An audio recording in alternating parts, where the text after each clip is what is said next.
Good morning. Let's do this. What a Friday we have today. And we're going to try to focus on fewer stories and go a little bit deeper. I feel like this is like the Jerry Maguire of Gen Taub Lives, in that I'm forgetting exactly what the Jerry Maguire manifesto was, but it was something like fewer clients, more money, less money. Oh, I don't know, whatever it was. Maybe someone can advise me as to that. So, what I want to share with you this morning is our lead story. And that is that Joe and Hunter Biden have been vindicated. This is because FBI informant Alexander Smirnoff has been found guilty. Or let me just say it differently. He has come to an agreement on a guilty plea, according to a filing in federal court yesterday. And let's just be clear about who Alexander Smirnoff is. He was an FBI informant with ties to Russia who claimed in 2020 that, and falsely claimed, mind you, that Joe Biden and his son Hunter had accepted bribes, right? This was a flat out lie. He has admitted to fabricating the story. He was indicted back in February, and instead of standing trial, he has agreed to enter into a plea. Now, what got him to fold? It may be that just a few weeks ago, federal prosecutors decided to add to the indictment tax evasion charges. And at this point, the recommended sentence that the prosecutors, or this is the special prosecutor, that same guy, David Weiss, who was the one who brought charges against Hunter Biden and backed out of his plea deal, mind you, which led to the pardon. At any rate, David Weiss, as well as Smirnoff's counsel, have come to some understanding that the sentence should be anywhere between 2 years and 6 years. That is part of the plea agreement. Now, let's just be clear about, again, who this man is.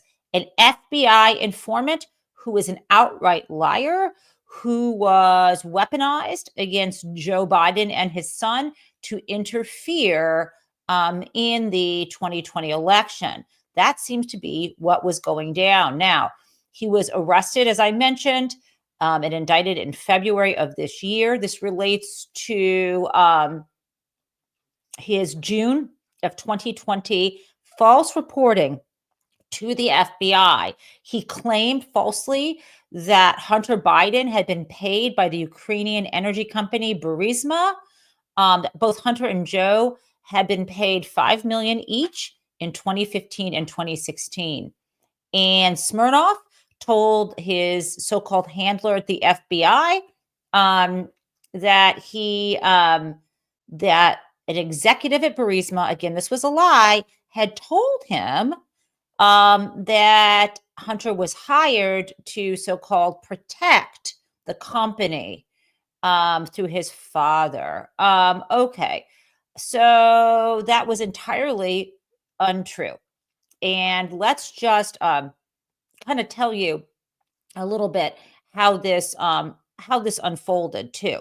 So I want to first remind you of how bad this was back when Jim Jordan, member of Congress and Donald Trump's lackey, back in 2020, was claiming that this was the evidence against Joe Biden, calling him corrupt. Let's play this.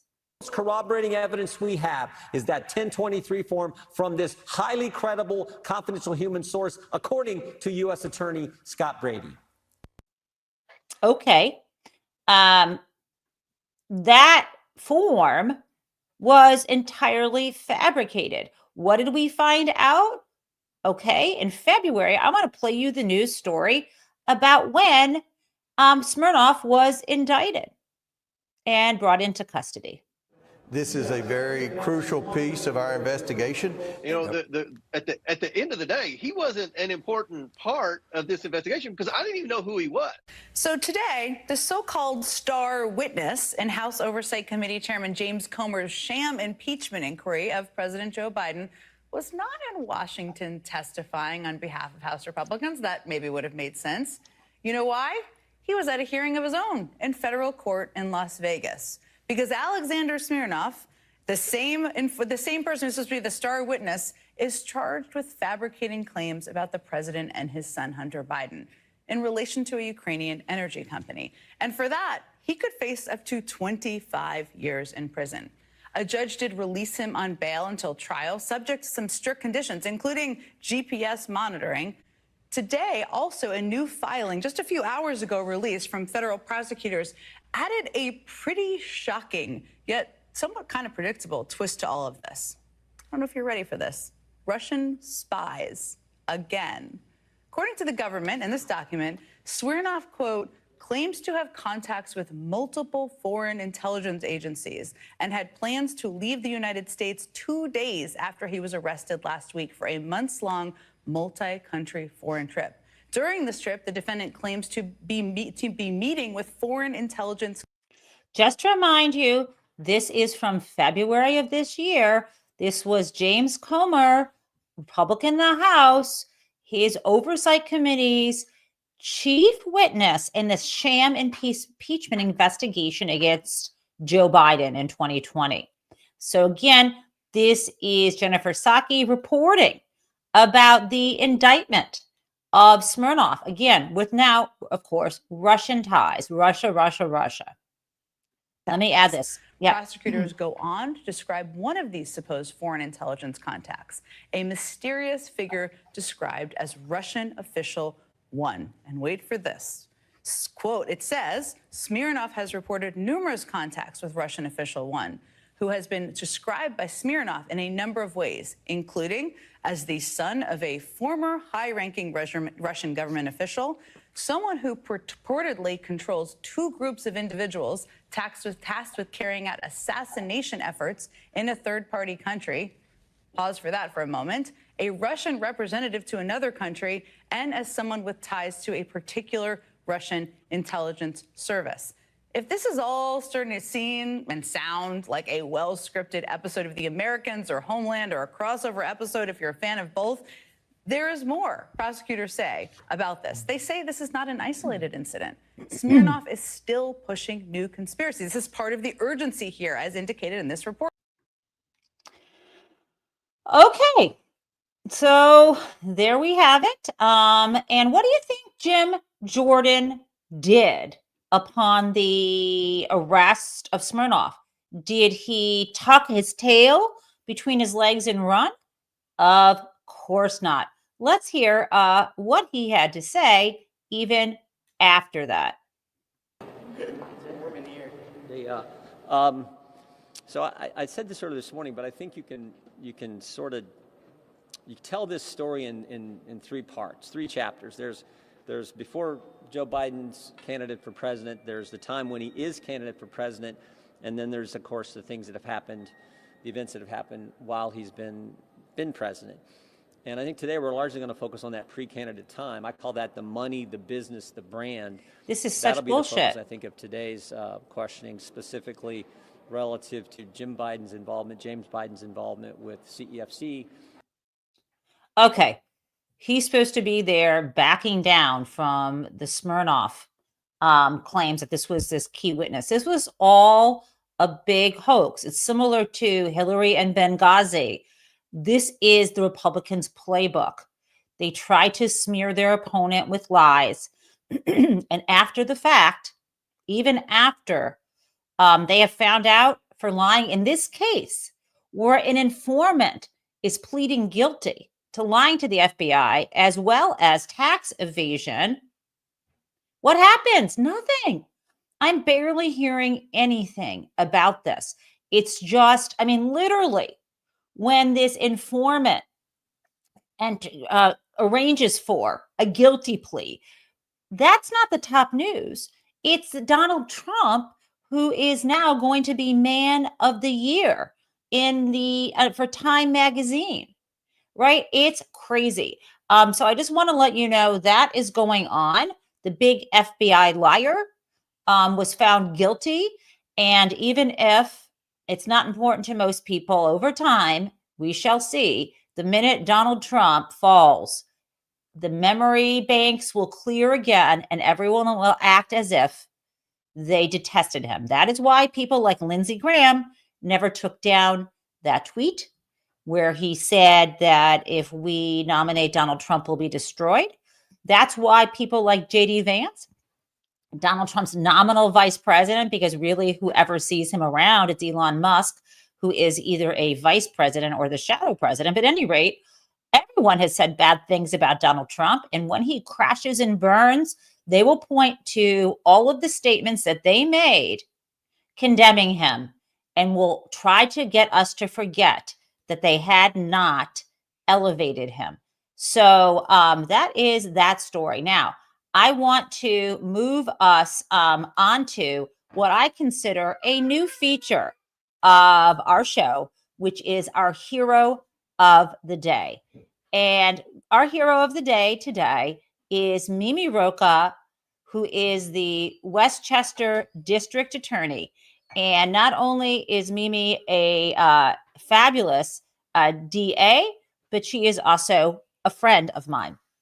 And I want to tell you why Mimi is our hero.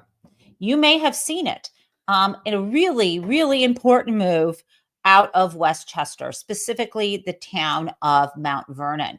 And this was a story that has just broken today in the New York Times. And Mimi has agreed to come on our show next week and talk about her investigation. But for now, let me share with you what this is about. And I will blow this up a little bit. Okay. And thank you. It's not magic. Yes, we need a new feature called Hero of the Day. So what I want to let you know, and I think I'm going to put this here. Sorry, I'm trying to make this a little more visible for you. So news story today, New York Times headline, Mount Vernon police strip searches were unconstitutional. So there was, thanks to Mimi Rocah, who is the DA in Westchester. She's the equivalent of Alvin Bragg, right? Alvin Bragg is the Manhattan DA. She is the Westchester County DA. So she led an investigation into this. So there was this morning, a report issued that this strip searching that was happening as a routine matter violated the Fourth Amendment, and I'm quoting, on an enormous scale. And this is a 34-page report. Reading from the New York Times here, which quotes the report, investigators outlined, quote, significant systemic deficiencies, end quote, at the very core of the police department that they said had resulted in unnecessarily violent encounters and improper arrests. This is, again, the Westchester Police. The report also raised the Mount Vernon Police, which is part of Westchester County. The report also raised serious concerns about discriminatory policing in predominantly Black neighborhoods, according to a statement from the Department of Justice. Let me add this. Okay, so this is Elise McFadden who wrote the article, and I'm giving you the lead because this is important to witness what people went through. Let me just begin. 2 women, 65 and 75 years old, were taken into a police station in Mount Vernon, New York, after a traffic stop in 2020. Officers instructed both women to undress. Then they were told to bend over and cough. This is so disgusting. Neither woman was arrested, and an investigation determined there had been no basis for the traffic stop in the first place. One of the women said she had been left very humiliated, on the verge of fainting from fear after the invasive search commonly used in drug arrests. And this encounter is just, again, I'm reading from the article, it's just one example of a long-running pattern of improper strip searches conducted by the police department in Mount Vernon, according to a report released Thursday. This was yesterday, actually, by the Department of Justice and the U.S. Attorney's Office for the Southern District of New York. Okay, so Mimi Rocah, who, as I mentioned, my friend in the Westchester DA, said that the investigation began in 2021 following a series of news reports that she read in the Gothamist website based on revelations from a whistleblower within the department. And just quoting Mimi, who is our hero of the day, seeing the report now, remember, she was on this for 3 years. Seeing the report now today obviously makes me feel sad for Mount Vernon, but very good that we did all of this to bring it to light, Ms. Rocah said. And this report includes 10 recommendations to restore public faith in the police department and to bring it into compliance with the Constitution. And this includes improving training, increasing accountability, and strengthening reporting systems. So that's kind of shocking and disturbing. And, you know, who knows at the end of the day whether these measures will be sufficient. I'm disappointed that it took a whistleblower inside the department, and I'm saddened. Thank you, Fletcher.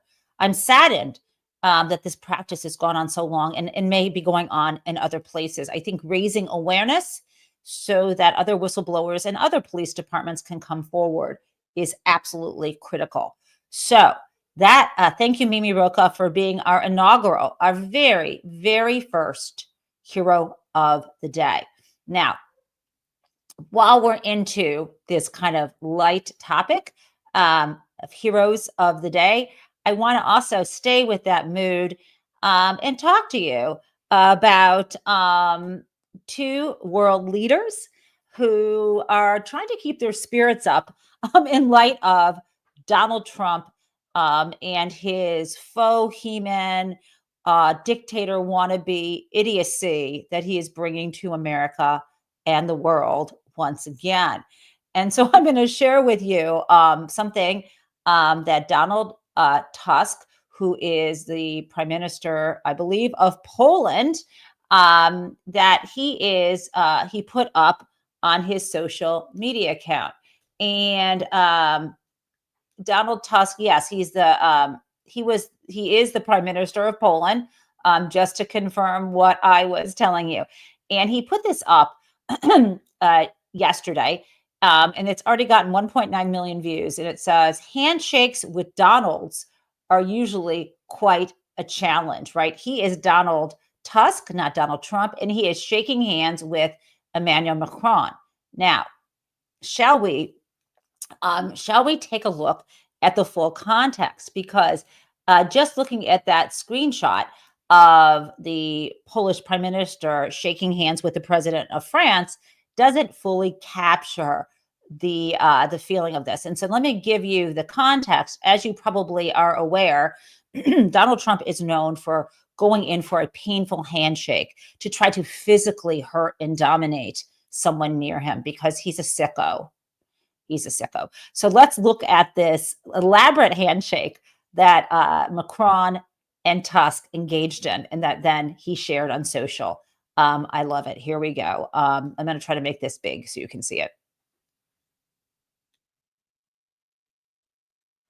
Again, so there's no sound, but let's watch it from the beginning. I think it's a lot of fun. Okay, you love it. I love it. That is the way to do it, how to be good leaders and mock the rise of our corrupt authoritarian government. Okay, so let's now talk about some more serious business involving Donald Trump. I was on Dean Abadallah's radio show on Sirius XM last night. I love Dean, and he asked me a really interesting question to the beginning of the show yesterday. It involved a question about Democratic leadership, and he said, "Where is the Democratic leadership in terms of the plan to go up against Donald Trump?" And I think it's a really good question because, as he pointed out, in the lead up to the election, leaders were making clear that Donald Trump was a danger to our democracy, that he was a liar, that all these things that he promised would not pan out other than his tax cuts and his dangerous deportations, which is what he mostly cares about, and and the danger of cutting Social Security and all these things, right? And of course, it feels like radio silence to some degree because there isn't really sort of an organized message. And I said to Dean, I have never been an elected official, and sort of how dare I come up with a plan? But of course, I do not lack a healthy ego, and I have a plan. And so this is what I'm going to talk to you now relates to the next topic, which is this. If it were me, if I were, in charge of leadership in some way of the Democratic Party at the federal level, I would have a giant whiteboard / billboard type thing. And it would have a list of maybe the 5 main things, categories, or even 10. It'd be like a spreadsheet type list of both the terrible things Donald Trump promised to do and the good things he promised to do. And I would be constantly doing a checkup. It's like a physical, like a weekly checkup every week. How is he doing on this? Now, of course, I get that he has not taken office, but as you know, he is already backing away from his promises. So promise, steelworkers promise, promise to support that merger. And then a quote, we feel like it's a punch in the gut. Another thing, promise to bring down groceries. In a Time magazine interview, he says it's kind of hard to bring them down now that they're up, etc., etc., etc.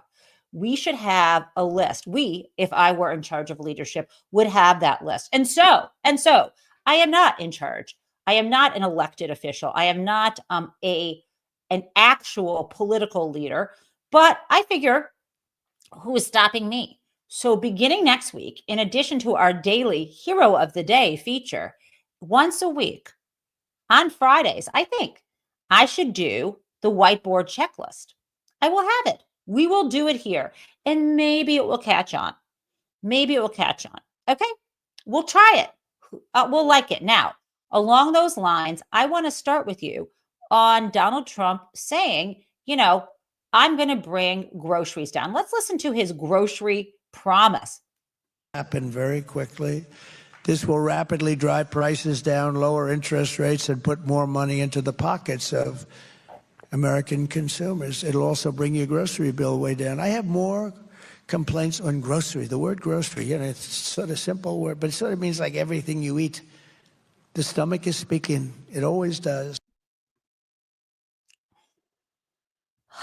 Where do I begin? Okay. Remember the price of eggs, right? Remember, people actually do. And I notice the price of groceries has skyrocketed over the years. And a lot of people are recognizing that is due to pricing power. It was monopolization. It was during COVID, supply chain disruption. It's an after COVID, businesses admitting that they were raising prices because they could kind of do it, and because they wanted to, because of corporate profits. Okay. So where, and I think Lindsay Owen at the Groundwork Collective is writing a book on this topic. If it has not already been published, I don't think it has yet. Okay. So whatever is causing prices to increase, Donald Trump said, I'm going to bring them down. And then you get to his interview with Time magazine, and he's kind of like, I don't know. It's hard to bring prices down. I want to share with you Charlotte Rampell arguing with Scott Jennings on CNN about this topic. Let's listen.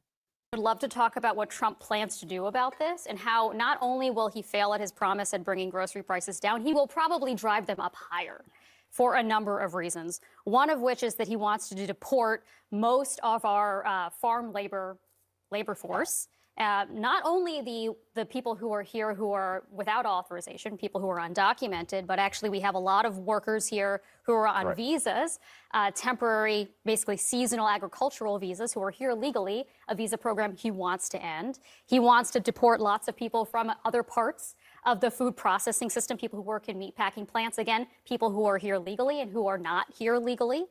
Beyond that, he wants to raise tariffs on the food that we bring in from other countries. We get 90% of our avocados from Mexico and something like 2/3 of our fresh tomatoes. These things will drive prices up. You know, so it's not only a matter of it's hard to get them back down. It's easy to get them up higher. We had 4 years of. So she's making excellent points. There are a lot of factors that go into grocery prices, and all of his plans, the tariffs, the deporting people who do the labor necessary to pick the fresh produce that we need and the like, you know, it is not possible to accomplish what he is, you know, what he thinks he is going to accomplish. Now, I want to add for you. I think I'm seeing it in the chat. I think all of you may have heard this. In conjunction with Donald Trump being on the cover of Time magazine as Person of the Year, he yesterday rang the bell at the New York Stock Exchange, which is largely a symbolic issue, a symbolic event. But at any rate, he does this, and he said that he wanted to tell a story about a woman who actually, let me just, you know what? I think I want to share this with you. So if you bear with me, it is so ridiculous that you deserve actually hearing him say it, because if I actually describe this, you are not going to fully appreciate. Okay, now I'm going to bring this up. You cannot, I think, fully appreciate this without the actual video. So here we go. Let's play it. And gas. There is no country in the world that has more. We're number one. I brought it to number one during my first term in terms of production. We're going to be number one plus. We'll do numbers that no. First of all, this is so much bullshit.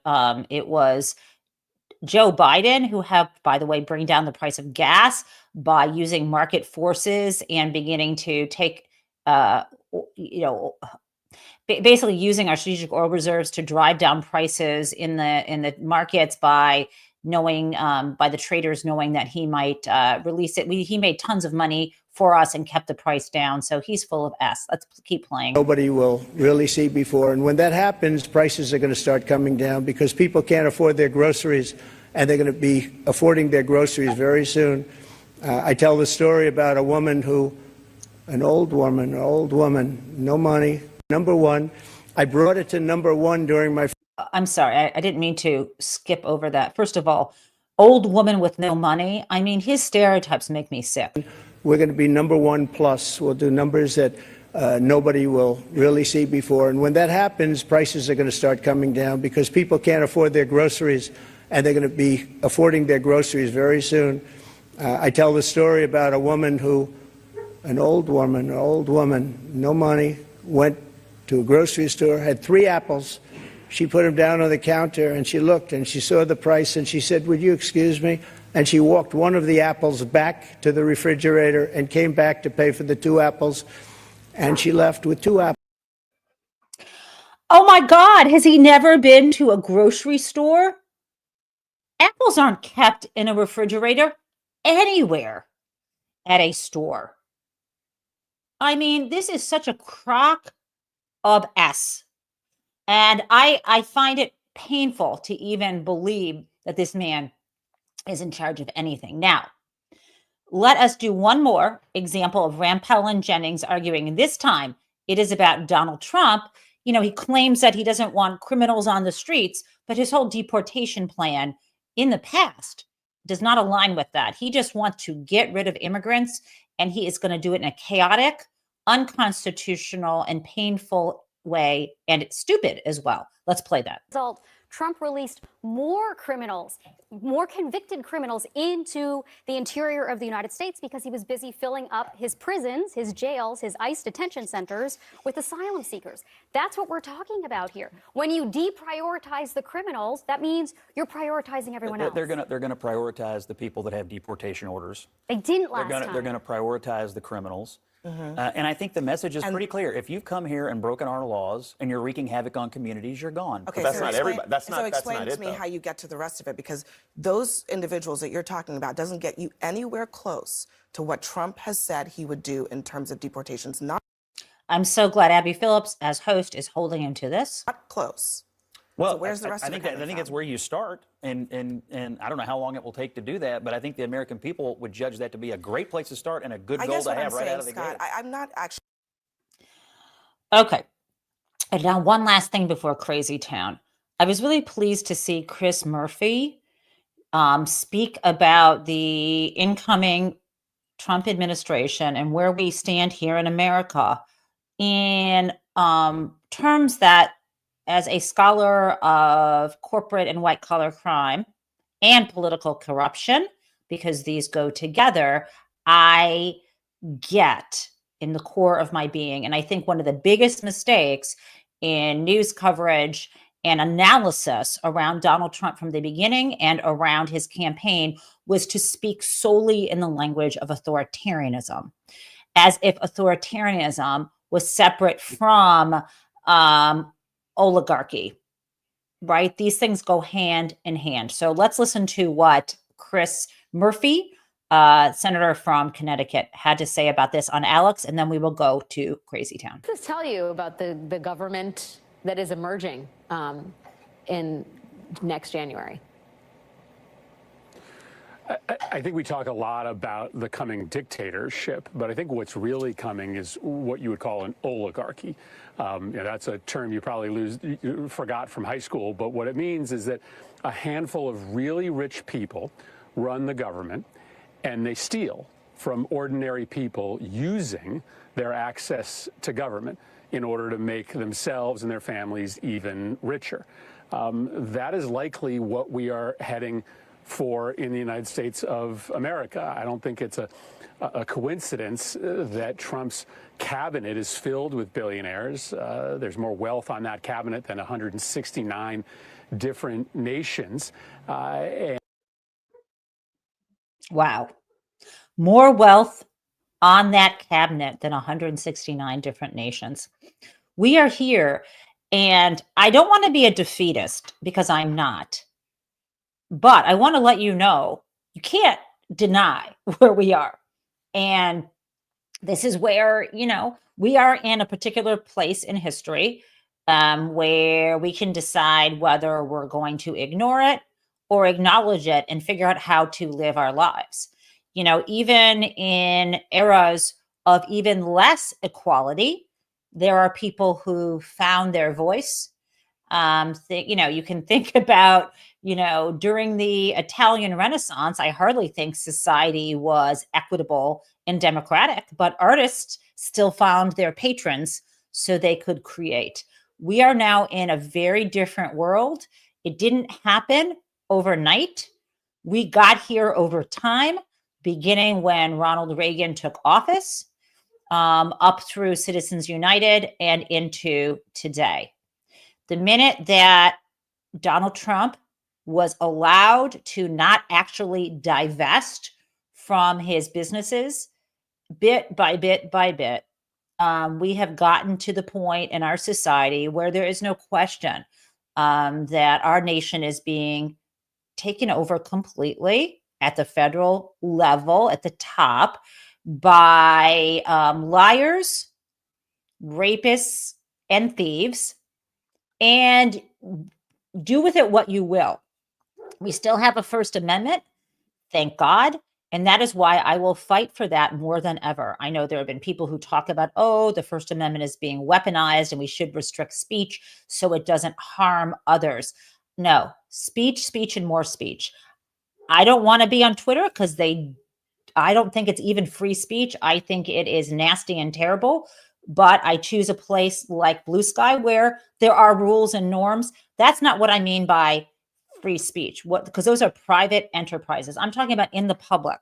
I think now more than ever, we do not want any government entity punishing for or allowing for suppression of speech. Speech and expression is all we have right now as we watch the rise of this oligarchy and kakistocracy, which I think is government by, if I pronounce it right, criminals. But we still have each other, and they will fall just like every other system. It won't be pretty, but change isn't pretty. Sometimes you need a lot of manure to help the flowers grow. And with that, it is now time for Crazy Town.